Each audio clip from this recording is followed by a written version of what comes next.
नमस्कार दोस्तों, जय हिंद जय भारत। मैं हूं सीएल सैनी और आप देख रहे हैं CDRK सैनी बीएड क्लासेज।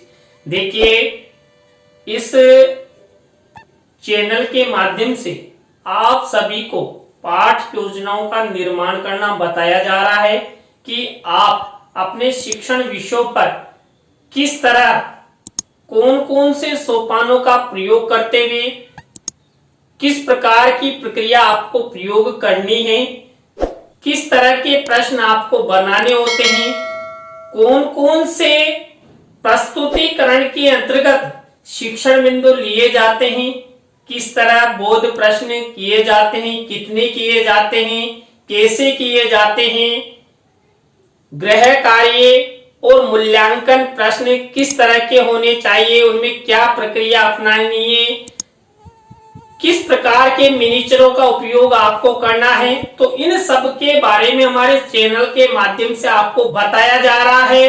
तो देखिए, आज की जो हमारी लाइव क्लास होने जा रही है, इस लाइव क्लास में हम विज्ञान पाठ योजना क्रमांक 5 के अंतर्गत जो आपका विषय है भौतिक विज्ञान फिजिक्स, इसके अंतर्गत हम पेट्रोलियम पदार्थ इस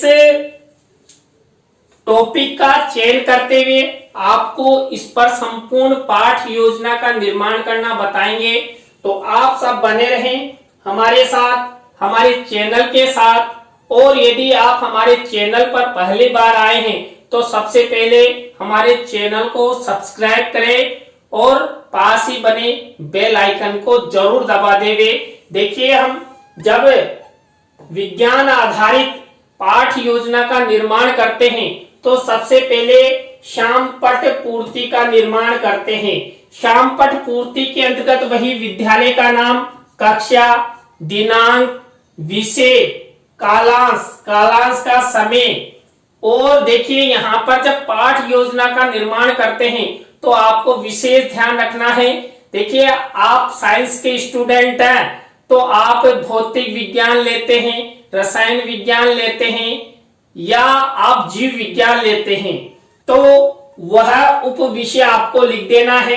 देखिए, यहाँ पर हमने विषय लिखा विषय विज्ञान और उप विषय भौतिक विज्ञान, और बीच सेंटर में हम क्या करते हैं, हमारे प्रकरण को लिखते हैं। देखिए, यहाँ पर बीच सेंटर में हमारा प्रकरण लिखा हुआ पेट्रोलियम पदार्थ, इसको अंडरलाइन किया गया है, इन्वर्टेड कॉमास में बंद किया गया है। शामपट पूर्ति के बाद हम क्या करते हैं, उद्देश्यों का निर्माण करते हैं। उद्देश्यों और हमारे मुख्य प्रकरण के आधार पर ये विशिष्टीकरण बनाते हैं और ये अपेक्षित व्यवहारगत परिवर्तन बनाते हैं। देखिए, आप अच्छे उद्देश्य बनाते हैं, विशिष्टीकरण बनाते हैं या अपेक्षित व्यवहारगत परिवर्तन बनाते हैं तो आपकी पाठ योजना 100% अच्छी होगी। देखिए, जब हम विज्ञान आधारित पाठ योजना का निर्माण करते हैं तो इसमें पहला उद्देश्य होता है ज्ञान।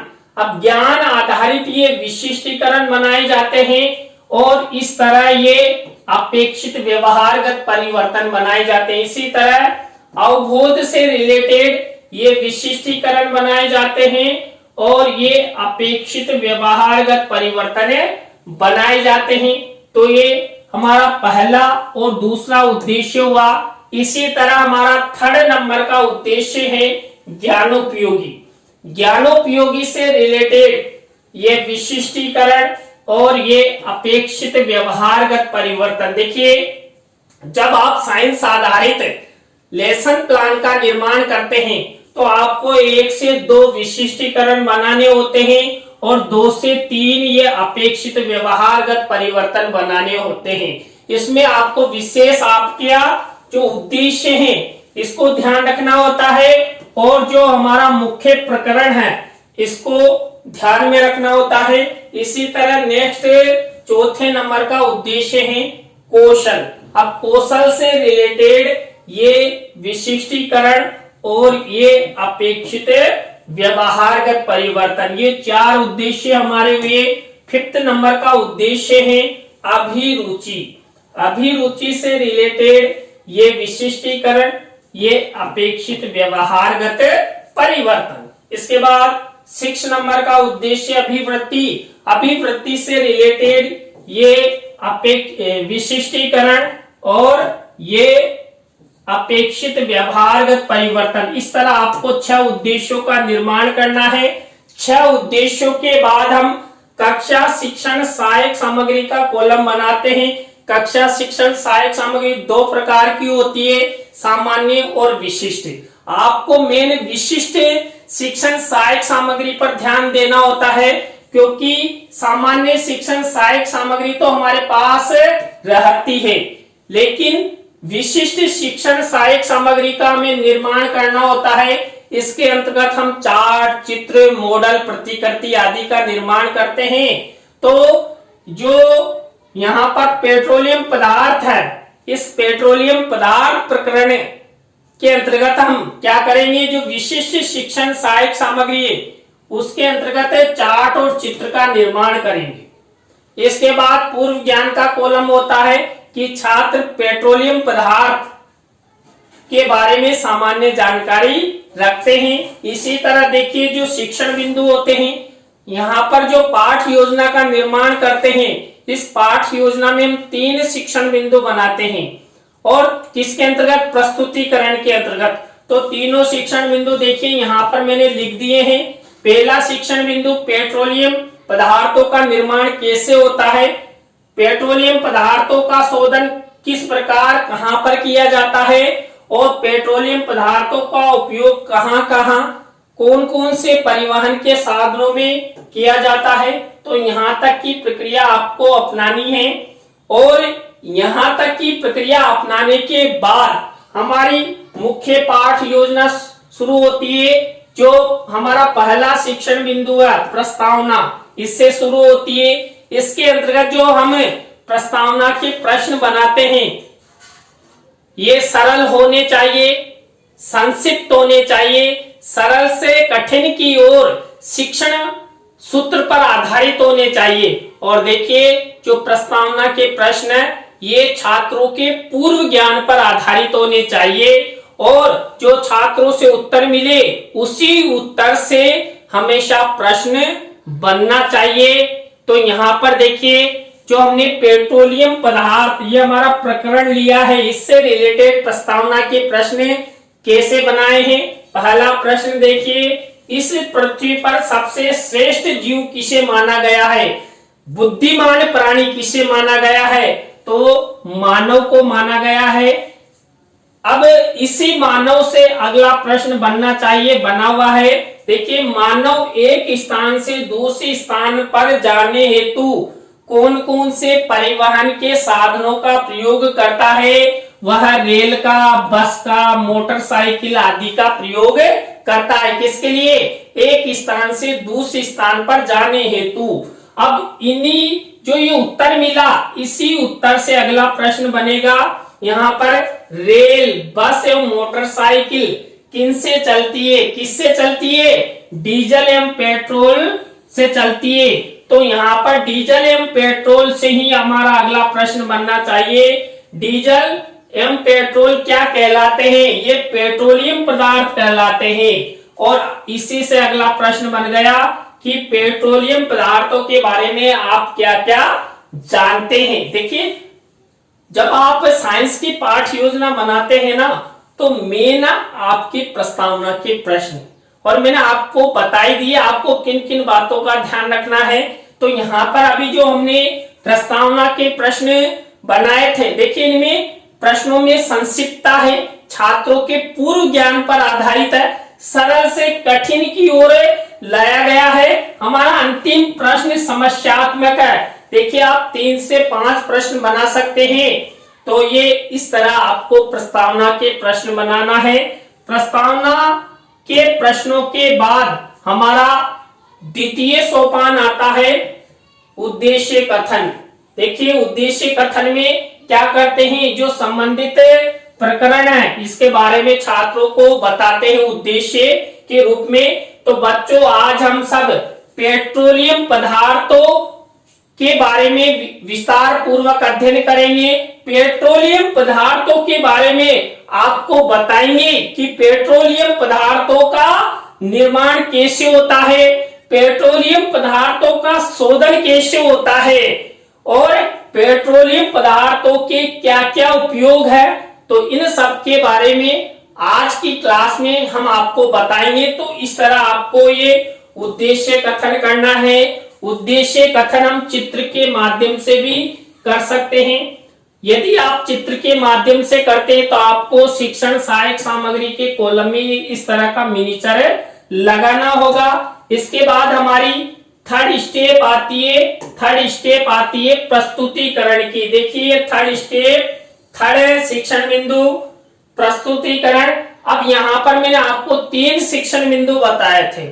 तो पहला शिक्षण बिंदु हमारा था पेट्रोलियम पदार्थों का निर्माण। पेट्रोलियम पदार्थों का निर्माण से रिलेटेड यहाँ पर जो ये हमारा शिक्षण बिंदु है, इस शिक्षण बिंदु से रिलेटेड विकासात्मक प्रश्न किए जाएंगे। ये विकासात्मक उत्तर यहाँ पर लिखे जाएंगे। तो इस तरह आपको ये 3 प्रश्न बनाना है। 3 प्रश्नों के बाद इनके उत्तर लिखना है। यही फॉर्मेट आपको अपनाना है। अब यहाँ पर हमने सबसे पहले जो पेट्रोलियम पदार्थों का निर्माण पहला शिक्षण बिंदु लिया और उसके क्या किए, विकासात्मक प्रश्न बनाए। तो इस प्रक्रिया के बाद हमारी सेकंड स्टेप आती है छात्र अध्यापक छात्र अध्यापिका कथन। ये पहले शिक्षण बिंदु से रिलेटेड है। प्रत्येक शिक्षण बिंदु में हम 3 प्रक्रियाएं अपनाते हैं। पहला विकासात्मक प्रश्न, छात्र अध्यापिका कथन और बोध प्रश्न। अब ये देखिए पेट्रोलियम पदार्थों के निर्माण से रिलेटेड ये छात्र अध्यापिका कथन किया गया है। और इसके बाद देखिए ये फॉर्मेट आप अच्छी तरह समझ ले, यही मेनो है आपके लिए। अब इसी में से कोई मुख्य शब्द है, सेंटेंस है, उसको श्याम पट पर लिखते हुए इस तरह का आपको ब्लैक शीट का मिनीचर आपकी लेसन प्लान डायरी में बनाना है। तो ये देखिए मैंने बनाया है और इसी से रिलेटेड शिक्षण सहायक सामग्री में चित्र का मिनीचर आपको लगाना है। देखिए मैंने भी चित्र लगाया है कि यहाँ पर पेट्रोलियम पदार्थों का निर्माण से संबंधित चित्र शिक्षण सहायक सामग्री के कॉलम में लगाया है। और देखिए हमने विशिष्ट शिक्षण सहायक सामग्री के अंतर्गत लिखा था चार्ट और चित्र का प्रयोग करेंगे। तो देखिए यहाँ पर ये चार्ट का प्रयोग हो गया, ये चित्र का प्रयोग हो गया। अब इसके बाद मैंने आपको बताई दी थी नेक्स्ट स्टेप क्या आएगी, बोध प्रश्नों की। देखिए हम जो शिक्षण बिंदु लेते हैं उसी में से जो हमने छात्र अध्यापिका कथन किया था वहां से हम बोध प्रश्न बनाते हैं। ये बोध प्रश्न 3 से 5 हो सकते हैं। जितनी विषय वस्तु होती है उनके आधार पर हम क्या करते हैं, उनके आधार पर बोध प्रश्न बनाते हैं। तो हमारा पहला शिक्षण बिंदु था पेट्रोलियम पदार्थों का निर्माण, इससे रिलेटेड ये बोध प्रश्न किए गए मेरे द्वारा। 4 बोध प्रश्न बनाया, आप 3 भी बना सकते हैं, 4 भी बना सकते हैं, 5 भी बना सकते हैं। तो ये हमारा पहला शिक्षण बिंदु कंप्लीट हो चुका है। सबसे पहले विकासात्मक प्रश्न, दूसरी स्टेप छात्र अध्यापिका कथन और बोध प्रश्न। अब 3 शिक्षण बिंदु लिए हैं हमने, तो तीनों में यही प्रक्रिया चलेगी। तो इसी तरह हमारा दूसरा शिक्षण बिंदु देखिए पेट्रोलियम पदार्थों का शोधन। अब इसी से रिलेटेड हम क्या करेंगे, ये विकासात्मक प्रश्न करेंगे। तो विकासात्मक प्रश्न विकासात्मक उत्तर ये फॉर्मेट आपको बनाना है। तो ये हमारे दूसरा जो हमारा शिक्षण बिंदु है पेट्रोलियम पदार्थों को शोधन, उससे रिलेटेड ये प्रक्रिया हुई। अब आपको तो याद हो जाना चाहिए हमारी क्या प्रक्रिया रहेगी। देखिए यहाँ पर छात्र अध्यापिका कथन करेंगे ना, तो छात्र अध्यापिका कथन से रिलेटेड यहाँ पर देखिए ये विषय वस्तु छात्रों के सामने प्रस्तुत की गई है। अब इसी में से वही क्या करेंगे, श्यामपट्ट कार्य वाले कॉलम में मिनिएचर का निर्माण करेंगे और शिक्षण सहायक सामग्री में पेट्रोलियम पदार्थों के शोधन से संबंधित चित्र मिनिएचर के रूप में लगाएंगे। देखिए यहाँ पर आसवन विधि का यहाँ पर चित्र लगाया गया है और कैसे पेट्रोलियम पदार्थ निकाले जाते हैं, ऐसे देखिए दो चित्र मैंने आप मिनिएचर के रूप में यहाँ पर लगाए हैं। आपको भी इसी तरह इसी प्रक्रिया का सहारा लेना है। अब वही हमारी अगली स्टेप चलेगी, कौन सी, बोध प्रश्नों की। हम यहाँ पर किससे रिलेटेड बोध प्रश्न बनाएंगे, पेट्रोलियम पदार्थों के शोधन से रिलेटेड। तो ये 3 से 5 प्रश्न आपको बनाना है। अब ये हमारे 2 शिक्षण बिंदु कंप्लीट हो चुके हैं। सब में हमने वही सबसे पहले विकासात्मक प्रश्न, छात्र अध्यापक छात्र अध्यापिका कथन और बोध प्रश्न, इस तरह की प्रक्रिया अपनाई। अब हमारा 3rd शिक्षण बिंदु देखिए। 3rd शिक्षण बिंदु है पेट्रोलियम पदार्थों का उपयोग। पेट्रोलियम पदार्थों का उपयोग से रिलेटेड ये विकासात्मक प्रश्न, ये विकासात्मक उत्तर। 3 प्रश्न आपको विकासात्मक प्रश्न के रूप में लेना है। तो ये देखिए विकासात्मक प्रश्न मैंने बना दिए हैं। इसके बाद नेक्स्ट प्रक्रिया वही छात्र अध्यापक छात्र अध्यापिका कथन किया जाएगा। ये क्यों छात्र अध्यापक छात्र अध्यापिका कथन किया जाता है, इसी में से कोई मुख्य शब्द है, सेंटेंस है, उसको हम क्या करते हैं, श्यामपट्ट कार्य वाले कॉलम में मिनिएचर के रूप में लगाते हैं। देखिए ये लिख दिया है मैंने। और इसी से रिलेटेड शिक्षण सहायक सामग्री से संबंधित 4 चित्र मॉडल प्रतिकृति का मिनिएचर यहाँ पर लगाया जाता है। देखिए मैंने मिनिएचर लगाया है। तो इस तरह आपको ये छात्र अध्यापक छात्र अध्यापिका कथन करना है। अब वही बोध प्रश्न देखिए किससे रिलेटेड, पेट्रोलियम पदार्थों के उपयोग से रिलेटेड। तो ये 3 से 5 बोध प्रश्न आपको बनाने हैं। तो ये हमारे 3 शिक्षण बिंदु कंप्लीट हुए। किसके अंतर्गत, प्रस्तुतिकरण के अंतर्गत। हमने सबसे पहले क्या किया था, सबसे पहले हमने विकासात्मक प्रश्न बनाए। विकासात्मक प्रश्नों के बाद छात्र अध्यापक छात्र अध्यापिका कथन किया। छात्र अध्यापक छात्र अध्यापिका कथन के बाद बोध प्रश्न किए। और इसी तरह इसी फॉर्मेट का उपयोग आपको मेन ध्यान रखना है। इसके बाद हमारी नेक्स्ट स्टेप आती है पुनरावृत्ति प्रश्न। पुनरावृत्ति जो प्रश्न होते हैं ये हमने जो 3 शिक्षण बिंदु लिए थे इससे रिलेटेड होते हैं। हमें 5 पुनरावृत्ति प्रश्न बनाने होते हैं। ये प्रश्न और ये उत्तर। देखिए आप फॉर्मेट तो देख ही रहे हैं बार बार, आप इसी फॉर्मेट के आधार पर इसका निर्माण कर सकते हैं। इसके बाद हमारी नेक्स्ट स्टेप आती है मूल्यांकन प्रश्न। देखिए मूल्यांकन प्रश्न के अंतर्गत हम 3 तरह के प्रश्न लेते हैं और 3 तरह के प्रश्नों में हम 2-2 प्रश्न लेते हुए कुल 6 प्रश्नों का निर्माण करते हैं।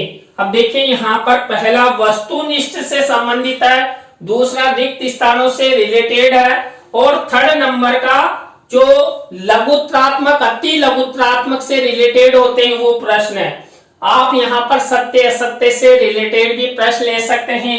आपको देखिए विशेष कि यहाँ पर किसी का भी उत्तर नहीं लिखना है।